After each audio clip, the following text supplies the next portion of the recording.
अवधूत चिंतन श्री गुरुदेव दत्त श्री स्वामी समर्थ. जय जय स्वामी समर्थ. सखी सोबती या माझ्या यूट्यूब चॅनलमध्ये तुमचं मनापासून स्वागत. आज गुरुपौर्णिमा आणि या गुरुपौर्णिमेला जर आपण काही उपाय केले, काही सेवा केली तर ती अत्यंत प्रभावी ठरत असते. गुरुपौर्णिमेचा दिवस हा अत्यंत महत्त्वाचा दिवस मानला जातो. या दिवशी आपण जी काही सेवा कराल, जे काही उपाय कराल त्याचे फळ आपल्याला नक्कीच मिळत असते. तर या गुरुपौर्णिमेच्या दिवशी आपल्याला गुरुचरित्र सारामृताचे पठण करायचे आहे. तुम्हाला जर गुरुचरित्र पारायण करणे शक्य नसेल तर तुम्ही एक श्लोकी गुरुचरित्र पारायण करू शकता. तर या गुरुपौर्णिमेच्या दिवशी रात्री झोपण्यापूर्वी आपल्याला एक मंत्रजप करायचा आहे.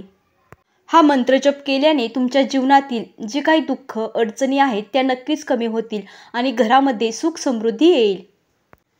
तर हा कोणता मंत्रजप आहे हे पाहण्याआधी तुम्ही जर या चॅनलवरती नवीन असाल आणि स्वामी भक्त असाल तर चॅनलला सबस्क्राईब करा आणि कमेंटमध्ये श्री स्वामी समर्थ लिहायला विसरू नका.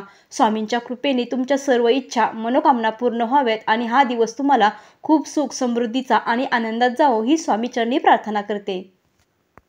बघा, आपल्या घरामध्ये काही ना काही अडचणी असतात. त्याचप्रमाणे घरामध्ये वास्तुदोष असेल किंवा घरामध्ये मुलांची प्रगती होत नसेल किंवा घरामध्ये आजारपण असेल तर अशा वेळी दर पौर्णिमेला जर तुम्ही हा मंत्रजप केला तर नक्कीच तुमच्या जीवनातील जी काही अडचणी आहेत, जी काही संकटे आहेत ती कमी होऊन घरामध्ये सुख समृद्धी येईल.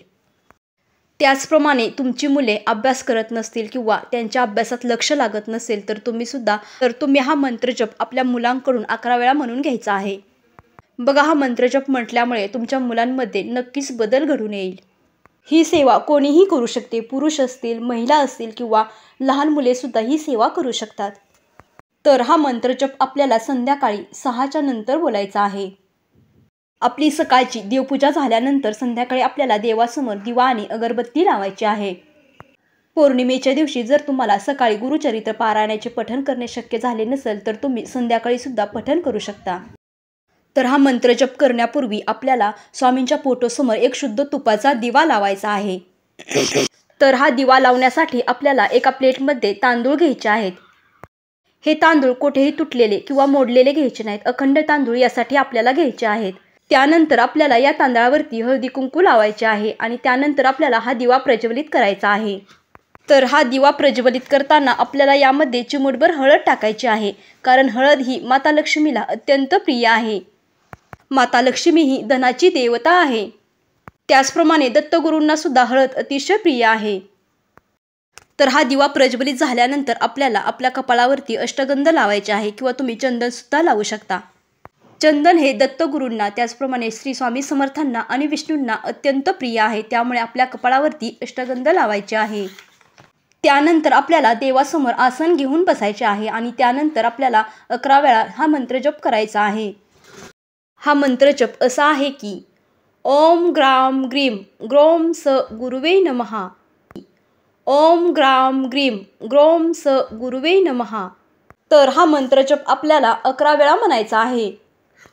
11 वेळा हा मंत्रजप म्हणून झाल्यानंतर आपल्या मनामध्ये जी काही इच्छा आहे, जी काही मनोकामना आहे ती दत्त महाराजांना आणि श्री स्वामी समर्थांना बोलून दाखवायची आहे.